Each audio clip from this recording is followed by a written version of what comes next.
Muy bien, muchísimas gracias por estar con nosotros. Hemos invitado al doctor Iván Lima, ministro de Justicia, para que nos pueda acompañar, para que nos pongamos cómodos, porque de verdad que tenemos varios temas que conversar con él. Está el tema de la evaluación que se ha hecho en el gabinete, un mes de gestión. Está el tema de la justicia, de la reforma de la justicia, y está el tema de la Caja Nacional de Salud. Vamos en ese orden. Ministro, ¿cómo está?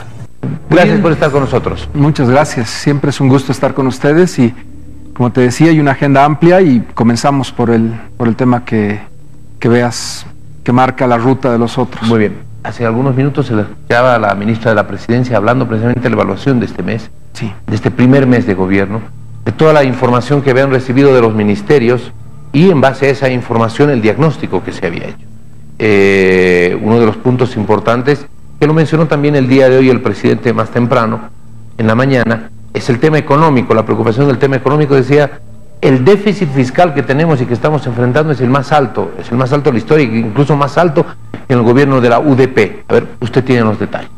Sí, mira, en realidad tratamos en el gabinete de que todos los temas los enfoque el especialista. El ministro de Economía va a darles muchas cifras en cuanto a lo económico, pero hay algunos datos que son ya incontrastables.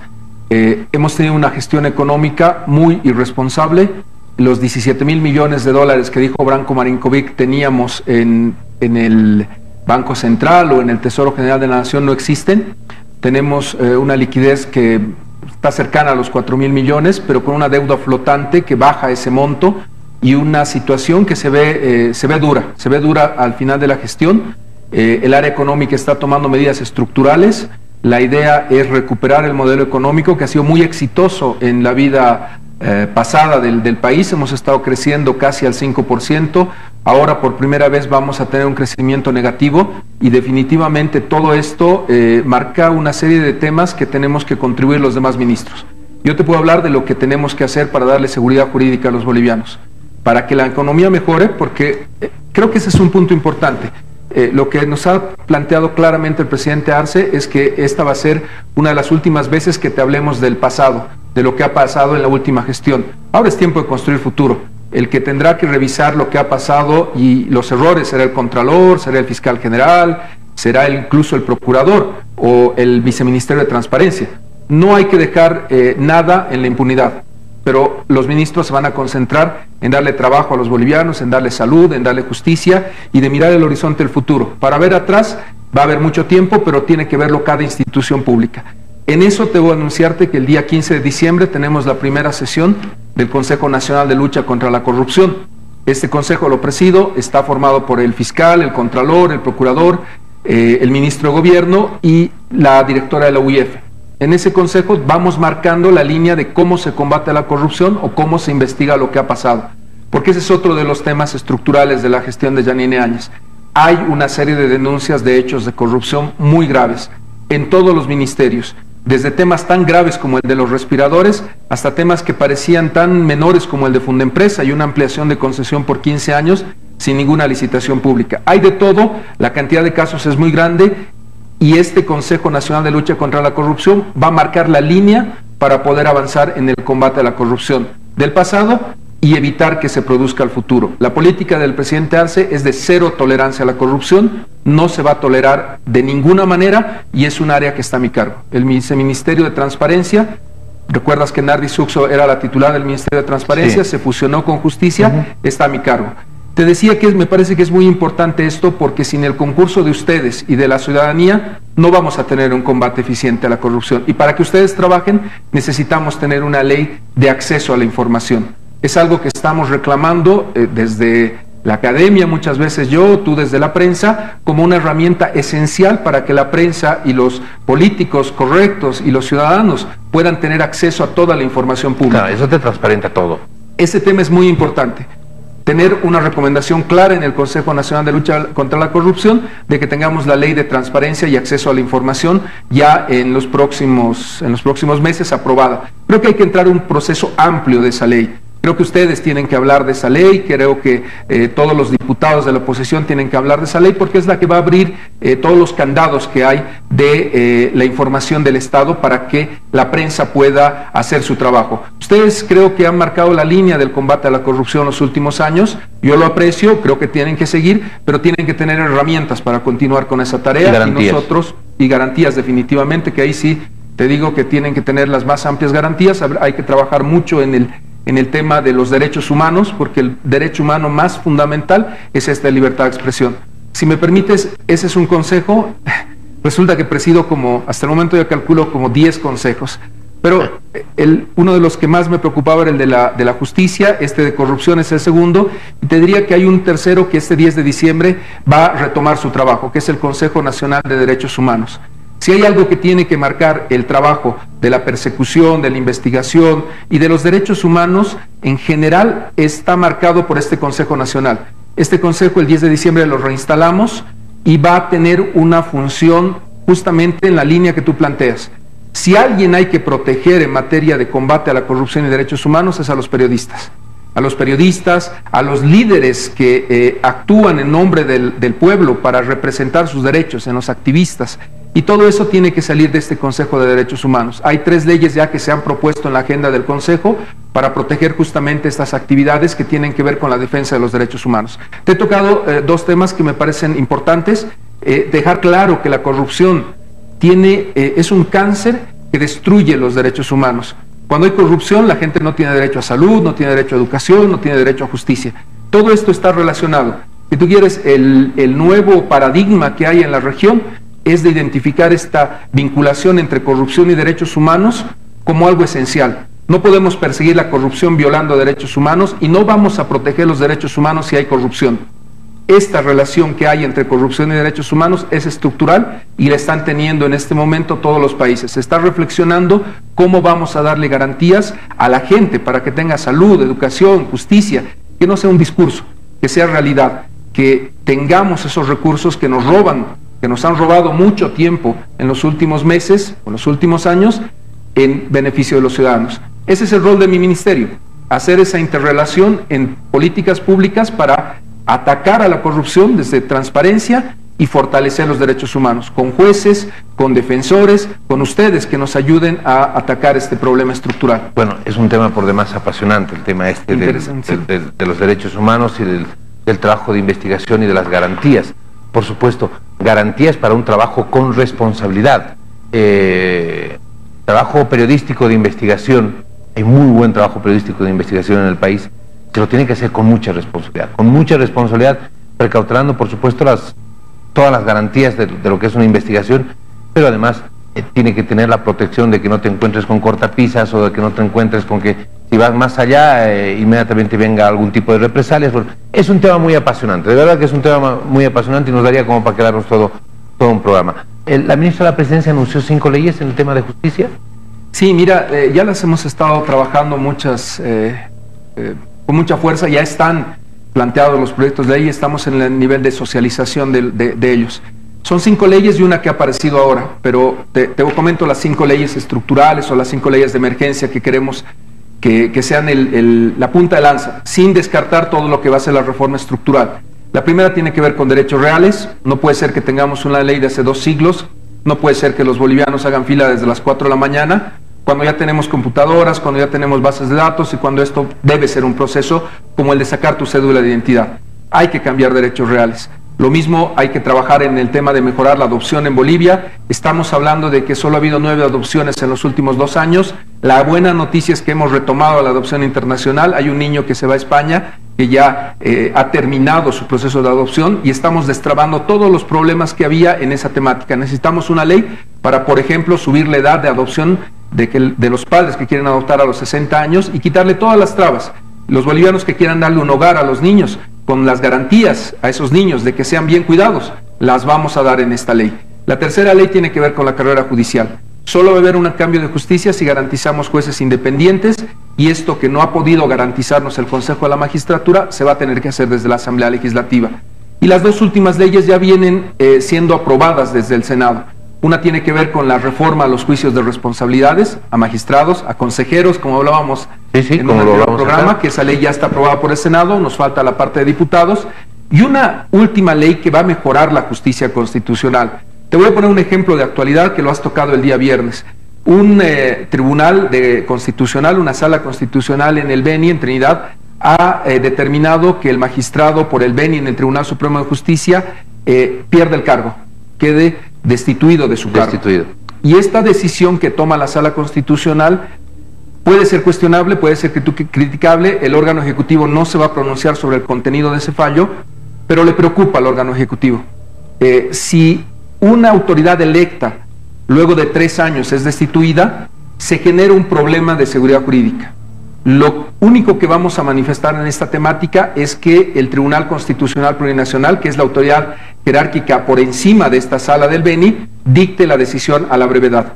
Exhortamos a Paul Franco, a mi amigo Paul, que es presidente del Tribunal Constitucional, a que pueda priorizar este caso y se pueda decidir. El órgano ejecutivo no va a decir si tiene la razón una parte o la otra. Respetamos la decisión de la justicia del Beni, han debido tener razones jurídicas suficientes, pero esta decisión, que es de primera instancia, debe tener en lo inmediato y urgente una respuesta del Tribunal Constitucional. Porque te da una sensación, porque inmediatamente te irradia el tema de seguridad jurídica. Ahora, esta decisión que se toma en el Beni es de cumplimiento inmediato. Exactamente. Tiene que cumplirse inmediatamente. Inmediatamente, pero hasta que el Tribunal Constitucional, por eso ustedes están pidiendo que sea más rápido, lo más rápido posible. Estamos identificando en esta ley, que te digo que es la 5ª ley de emergencia, por situaciones como esta, que el Tribunal Constitucional pueda priorizar los casos, que el presidente del tribunal pueda tomar este caso y resolverlo inmediatamente. No pueden pasar meses, no pueden pasar semanas, tienen que pasar días en una decisión tan importante como esta. Lo que estamos buscando con esta ley es que todos esos cuellos de botella de la justicia constitucional, en la que muchos litigantes y personas jugaban con el tiempo, ya no lo puedan hacer. Esta ley es estructural porque necesitamos mejorar la justicia constitucional. Una situación como esta, si esta ley ya estuviera vigente, podría ser resuelta de manera más rápida por parte del Tribunal Constitucional. Es necesario. Se habla del siglo de los jueces, del gobierno de los jueces. Han hablado suspendiendo las elecciones por 10 días, han hablado inhabilitando a Evo Morales, han hablado ahora destituyendo a un magistrado. Los jueces hablan, pero ese diálogo con la sociedad debe ser responsable y necesitamos que esta ley entre en vigencia para que los jueces constitucionales tengan un peso y un contrapeso interno, que decidan en el Beni, pero que haya la revisión urgente en Sucre. Pensamos que el Ejecutivo no puede pronunciarse ni sobre lo que pasó en el Beni, ni sobre lo que diga el Tribunal Constitucional. El discurso de independencia que ha planteado el presidente y el vicepresidente y ahora el ministro es un discurso real. Nosotros no vamos a interferir en la justicia, pero le pedimos a la justicia que actúe con celeridad, con transparencia y dándole soluciones al pueblo boliviano. Esta situación que tenemos hoy no puede continuar, ni semanas ni meses. Esperamos que actúen rápidamente en una decisión que la vamos a respetar, pero que la tome el Tribunal Constitucional porque es una situación de emergencia. Son 9 magistrados del Tribunal Supremo, es la cabeza de la justicia boliviana y uno de ellos en este momento ha quedado destituido. Esto, si lo comparáramos con el Senado o el Ejecutivo, equivaldría a una decisión muy grave. No podemos estar esperando meses o semanas a esta decisión del tribunal. Ahora, ministro, estamos hablando de una autoridad electa. Sí. Más allá de cualquier otra circunstancias y valoraciones que pueda existir, es una autoridad electa. Así es. Se está poniendo en entredicho el rango o la condición o la calidad de autoridad electa con esta determinación que se ha tomado en el Beni. Definitivamente es un proceso en el que, te insisto, vamos a respetar la independencia del Tribunal Constitucional del Beni, sí, pero tengo que darle el contexto a la población y responderte. La elección judicial fue hace 3 años. Don Carlos Egües ha estado ya 3 años como magistrado, le quedan 3 años más, y a la mitad de su mandato, un juez en el Beni, una sala constitucional, dice que su elección no respetó las garantías del ciudadano de elegir al magistrado. Ellos dicen que en el proceso electoral hubo contaminación, se habla de la palabra fraude, y se dice que en la elección en verdad ganó la magistrada Montenegro. Han hecho una evaluación de todos los elementos, han sostenido que en derecho constitucional una situación injusta no crea cosa juzgada y no puede ser tolerada por la justicia. Yo digo que en este caso necesitamos respetar su independencia porque habrán tenido razones en esa sala para haber tomado una decisión tan grave como la que estamos analizando ahora. Esa decisión está escrita en un documento, en una sentencia. Yo tengo mi opinión sobre ella, pero por respeto a la independencia de los jueces, no la voy a decir en este programa. Lo único que voy a decir es que el Tribunal Constitucional y el presidente deben garantizarle al pueblo boliviano una respuesta rápida a la revisión que deben hacer a esta decisión del Beni.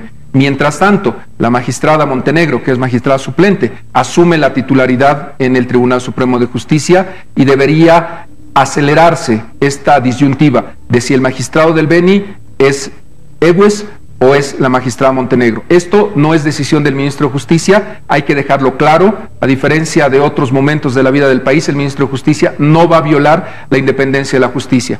Esta decisión de quién es el magistrado del Beni es del Tribunal Constitucional Plurinacional y esperamos que decidan pronto, rápido y con la mayor transparencia posible. Muy bien. ¿Se reúnen con la gente del Tribunal Supremo de Justicia? ¿Se reúnen en los próximos días? ¿Mañana? Mañana llegan a La Paz, nos han pedido una audiencia. Están muy preocupados porque esta reforma constitucional que se impulsa del ministerio puede implicar un acortamiento de su mandato.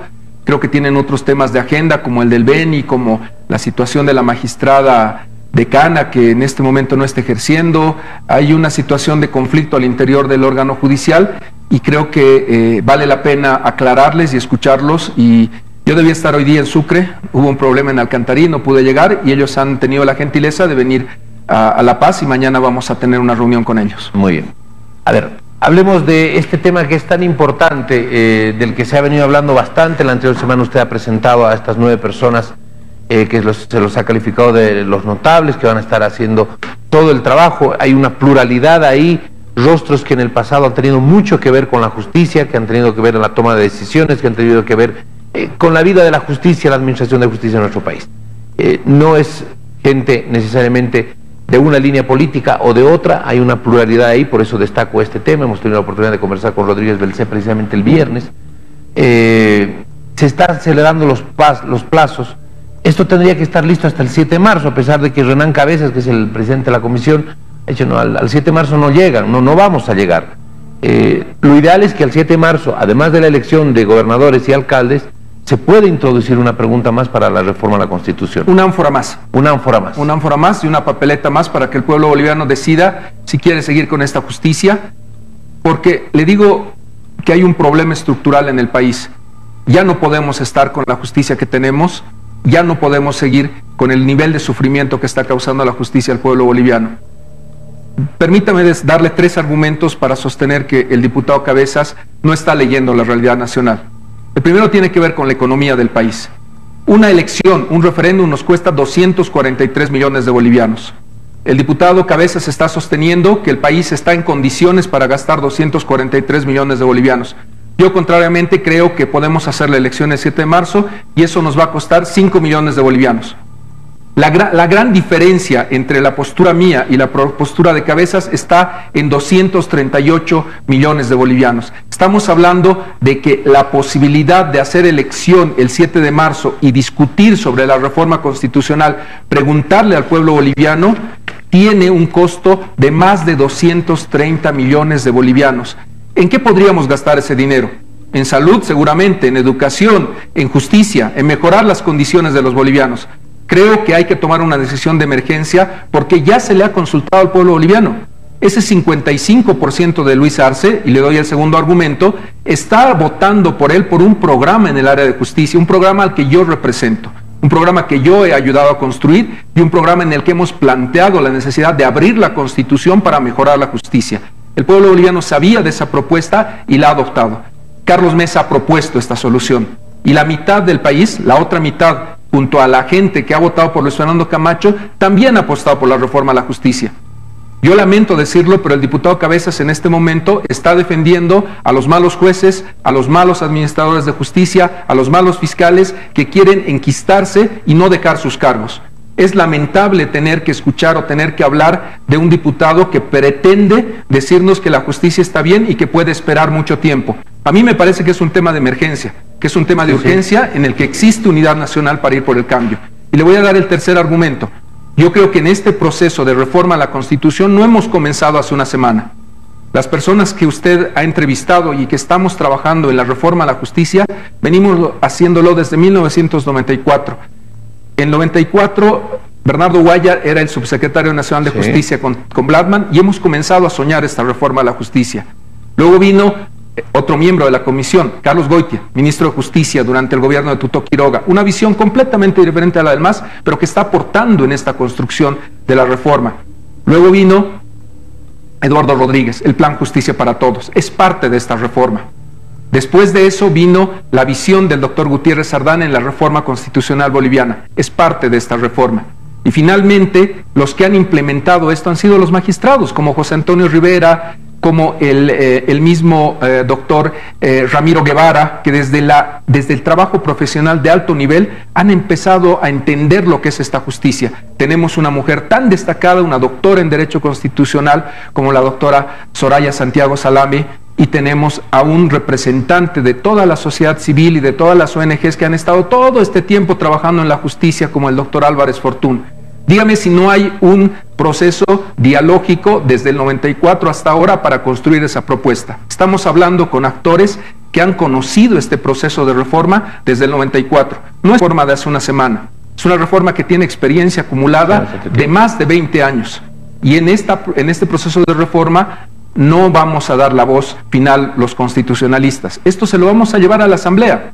Si el diputado Cabezas no quiere aprobar esta reforma, el diputado Cabezas va a ser el que tenga que responderle a los 18,000 privados de libertad en las cárceles, a las familias que están en este momento sufriendo porque van a perder su casa, y a todos los bolivianos que no tienen justicia. Yo lo identifico como uno de los responsables del fracaso de la reforma constitucional por las actitudes que está tomando, que no es una actitud del señor vicepresidente, no es una actitud de los demás diputados y senadores. Hay intereses oscuros en la Asamblea Legislativa que están buscando proteger malos consejeros, malos jueces y malos fiscales. Y lamento decirlo, pero parece que el señor Cabezas los representa. Es triste decirlo, porque no debiera haber una confrontación entre personas que representamos la misma visión política y los mismos ideales, pero esto es urgente, y esto hay que enfrentarlo, y esto hay que decirlo con valentía.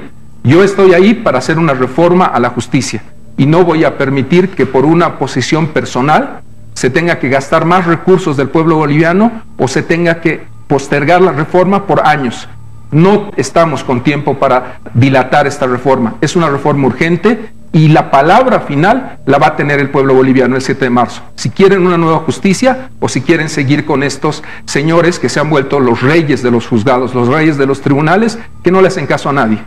Bueno, a ver, ministro, en esta ruta, hasta el 7 de marzo tiene que estar acabado todo este trabajo. Lo están haciendo, se están reuniendo constantemente, están trabajando a contrarreloj. Así es. Usted se reunió con el presidente de diputados, se reunió con el presidente de senadores.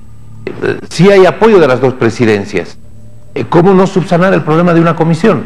Bueno, no, finalmente es la comisión que recibe todo, que va a recibir todo el asunto. Mira, en realidad es un tema que yo lo dejo, y disculpa que haya tenido que ser tan enfático en esto, pero no me parece que sea una actitud responsable la de debatir en la prensa. Si alguien quiere debatir en la prensa, yo le voy a dar el debate en la prensa. Pero el debate responsable, el debate político es al interior de la Asamblea Legislativa. Yo me he reunido con la bancada, me he reunido en diputados, me he reunido en Senado, estoy viendo un diálogo interinstitucional, y yo le tengo mucho respeto a los presidentes de las cámaras. Yo no tengo ninguna duda de que el Senado y diputados y el vicepresidente que hace la cabeza de la Asamblea Legislativa son la palabra oficial. Y yo con ellos tengo la mejor relación y respeto su trabajo institucional, y le vamos a llevar una propuesta técnica al señor vicepresidente. Esperemos que esta misma semana le hagamos llegar la propuesta técnica, y esa es la voz oficial. Lo que yo quiero decir en esta entrevista es que si el diputado Cabezas quiere debatir sobre la seriedad de una reforma judicial, lo haga estando presente el que la está llevando adelante, que soy yo. No me parece adecuado ni oportuno que no tenga la posibilidad de responderle. Si quiere un debate en medios, le estoy trayendo el debate a los medios. Pero para mí, la reforma judicial es un tema institucional y de responsabilidad. Lo he planteado en términos claros. Esta semana vamos a mandar una propuesta desde el Ministerio de Justicia. Y esperamos que antes del 20 la Asamblea Legislativa pueda tratarla, pueda tramitarla y pueda darle curso.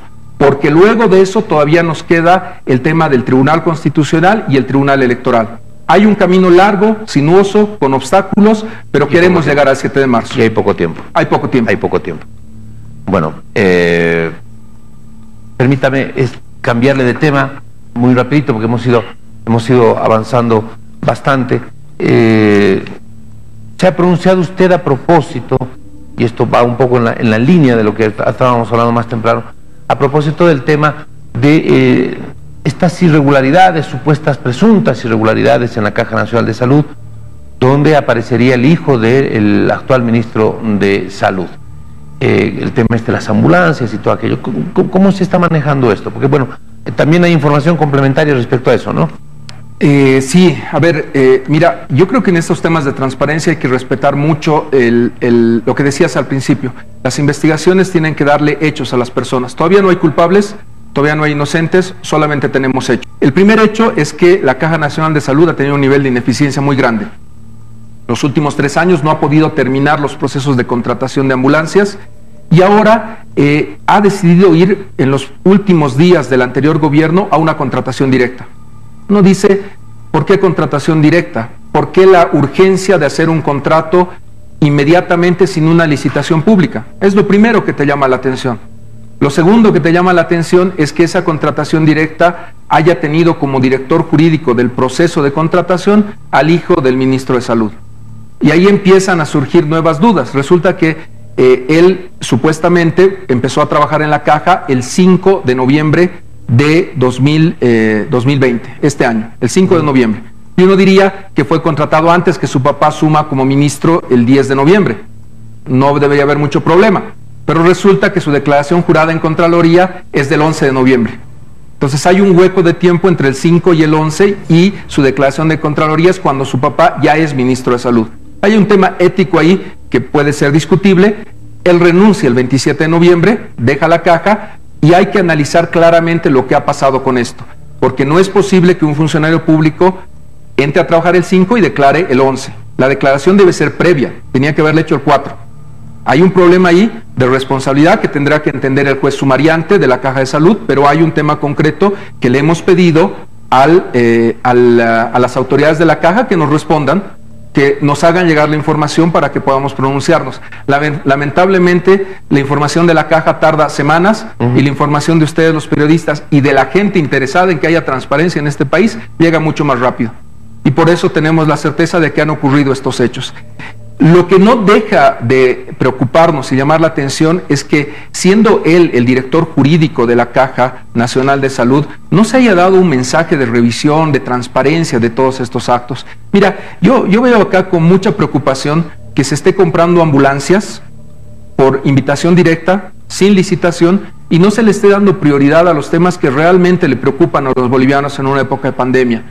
No tenía mucho sentido, o no tiene más bien sentido, empezar a comprar las vacunas, empezar a darle todos los elementos de bioseguridad a los médicos, o empezar a pagarles sus sueldos a los médicos que no les están pagando. Un presupuesto es un tema complejo, pero en una caja como esta, haber destinado, porque esto de las ambulancias es la punta del iceberg, casi 50 millones de bolivianos a ambulancias, han pagado 25, están en proceso de regularización de los otros 25 millones, y casi 10 millones de dólares a compra de terrenos en la ciudad de Santa Cruz, no me suena coherente. Me suena que no hay una explicación a que hayan priorizado esos dos temas justamente al inicio de una gestión en la que todavía no se ha podido hacer los procesos de planificación, de pensar bien cómo vamos a combatir el tema de la pandemia. La transparencia necesita claridad en la respuesta de estos temas. Yo tengo dudas. Como ministro de Transparencia tengo que pedirle la información. Les he dado 24 horas porque eso es un plazo razonable en un tema de tanta gravedad. Y lo que me han contestado ya por segunda vez es que les amplíe el plazo. Y que se los amplíe sin una fecha de entrega de los documentos. Eso me parece que es una falta de respeto al ministro de Transparencia y al pueblo boliviano. Yo en este caso estoy representando al pueblo de Bolivia, les estoy pidiendo explicaciones. Si no me las dan, tengo que utilizar los mecanismos que señala la ley. Y los mecanismos que señala la ley pasan desde procesos penales hasta intervenciones, hasta acciones legales administrativas. Vamos a tener que iniciar esas acciones porque no vamos a seguir esperando. Somos un gobierno que tiene cero tolerancia a la corrupción. No digo que en este caso exista corrupción, pero existe una lenidad y una demora que preocupa en la entrega de documentos. Lamentablemente en este tipo de casos, yo necesito la documentación en 24 horas. ¿Tenía que haber estado cuándo eso en su escritorio? El día viernes pasado. El día Está pidiendo otra ampliación. Sin fecha. Sin fecha. Bueno, a ver, salió un comunicado, ¿no? No sé si usted ya lo ha debido ver, Salió un comunicado de la Caja Nacional de Salud, por favor. En segunditos estaremos con ese comunicado que básicamente lo que establece es que ahorita se lo voy a... ¿Qué ASUS está? Se lo voy a compartir. Sí. Que establece que en el caso de la observación, la Caja Nacional de Salud, por intermedio de su gerencia general, tiene a bien comunicar y aclarar a la población asegurada como al público, en general, que el ingreso del abogado Edgar Pozo Goitia como jefe ahí del Departamento Jurídico Nacional fue en fecha 5 de noviembre 2020, presentando posteriormente su renuncia voluntaria el 27 del mismo mes. ¿Cierto? Así es. Por otro lado, desmentimos categóricamente versiones erróneas de la supuesta participación de dicho profesional en el proceso de adquisición de ambulancias para la Caja Nacional de Salud, siendo única atribución de la Oficina de Asesoría Legal del Departamento de Compras de la Caja Nacional de Salud. Fecha lunes 7 de diciembre. Sí. Fíjese usted ahí las dos incoherencias. Si entró el 5, ¿por qué prestó su declaración el 11? Si renunció el 27, ¿por qué estuvo trabajando hasta el 1 de diciembre? Es lo que dicen las cartas que nos han llegado. A ver, en una dirección jurídica, el que hace cabeza es el director jurídico. Su obligación principal es controlar que todo el proceso legal en la caja sea regular. No se compra 50 millones de bolivianos en ambulancias todos los días, y tampoco se compra terrenos en Santa Cruz por 10 millones de dólares. Es algo que debe llamar tu atención. No estamos hablando de una contratación de barbijos, y tenemos indicios de que también ha habido sobreprecios en respiradores. Lo que le pedimos a la Caja y al Ministro de Salud es que hagan llegar la información a transparencia en los plazos que les damos, porque lo mismo que en el caso de un muerto no puedo ir a investigar su muerte luego de una semana, en un caso de corrupción yo tengo que intervenir inmediatamente. No puedo estar esperando a que los papeles aparezcan, desaparezcan o se corrijan. Me da la impresión que en un tiempo de modernidad como el que estamos viviendo, sacar fotocopias, digitalizarlas y mandarlas a otra autoridad de Estado toma horas. No toma ni días, ni meses, ni mucho tiempo. Estamos pidiendo transparencia todos, y lo que necesitamos es una respuesta clara. No necesitamos más justificativos. Hay que tener una respuesta clara, y eso yo lo reitero. Me parece que esto no puede dañar el buen nombre de Crown, la empresa que ha traído las ambulancias, y tampoco puede generarle un problema a las personas que hayan actuado correctamente. Pero en la medida que no nos entreguen la información, nosotros tenemos que salir y denunciar que no se nos está entregando la información y activar todos los otros mecanismos que nos da la ley para darle transparencia al pueblo de Bolivia. No vamos a permitir que ningún proceso, ni del pasado ni del futuro, tenga ningún vicio posible de corrupción. Ese es el mandato. No hay ni más ni menos. Y hemos pedido como primer paso que nos entreguen la información. No lo hacen, tenemos que salir a activar todos los mecanismos que nos da la ley para conseguir esa información. Bueno, hay observaciones. El tema de la Caja se pronuncia sobre el tema. De hecho, las observaciones sobre el hijo del ministro de Salud. Renuncia el 27 de noviembre. Y la siguiente es la imagen que vamos a ver de la Contraloría. Renuncia el 27 de noviembre, pero presta su declaración el 2 de diciembre a propósito de que ha sido contratado en la gestora pública de la Seguridad Social de largo plazo, Edgar Luis Pozo Goitia. ¿Me ayuda, por favor, con estos documentos, por favor? Acá está. Ahí está precisamente. Contraloría.gov.bo, y ahí se establece la declaración jurada. Edgar Luis Pozo Goitia, gestora pública de la Seguridad Social de largo plazo. La fecha es el 2/12 del 2020. Hora de recepción, fecha de recepción. Ahí está. Ministro. Me parece que el periodismo de investigación es mucho más rápido que los ministros de transparencia. Definitivamente, felicidades por ese dato. Usted sabe que el señor Pozo ha sido investigado en el caso penal que ha llevado el anterior gobierno justamente sobre la gestora. Usted recuerda que en su momento se hizo denuncia sobre los contratos con la empresa panameña y la empresa colombiana, y él fue el abogado que estuvo a cargo de esos contratos. Por lo menos es cuestionable que la gestora lo haya contratado a él. Supongo que lo están contratando por su experiencia en la temática, pero ha pasado ya por 2 procesos de investigación. Me parece que todos tienen derecho a trabajar. Entiendo que él está yendo a un lugar que conoce muy bien. Él ha sido, lo reitero, antes abogado de la gestora, y el que se ha reincorporado ha debido ser evaluado claramente por el director de la gestora. De todos modos, creo que es preocupante que antes de aclarar la situación que se ha dado en la Caja de Salud, él ya esté trabajando en la gestora, donde ha tenido estos cuestionamientos. Lo reitero, él tiene el principio de inocencia que lo ampara, y él está yendo a trabajar a una entidad en la que tiene experiencia, porque ya ha trabajado antes en ella. No me parece, en todo caso, que esta posibilidad que se está planteando en este momento de ser transparentes, de ser éticos en la administración y en la gestión pública, pueda ser cuestionada de ninguna manera. Si tiene que haber algo en un gobierno, es la credibilidad. Y la credibilidad se va perdiendo por actitudes o por malas decisiones. Creo que hay que analizar el caso, hay que preguntarle también a la gestora, y creo que me está dando más trabajo. Creo que voy a tener que ver ahora el tema de la gestora.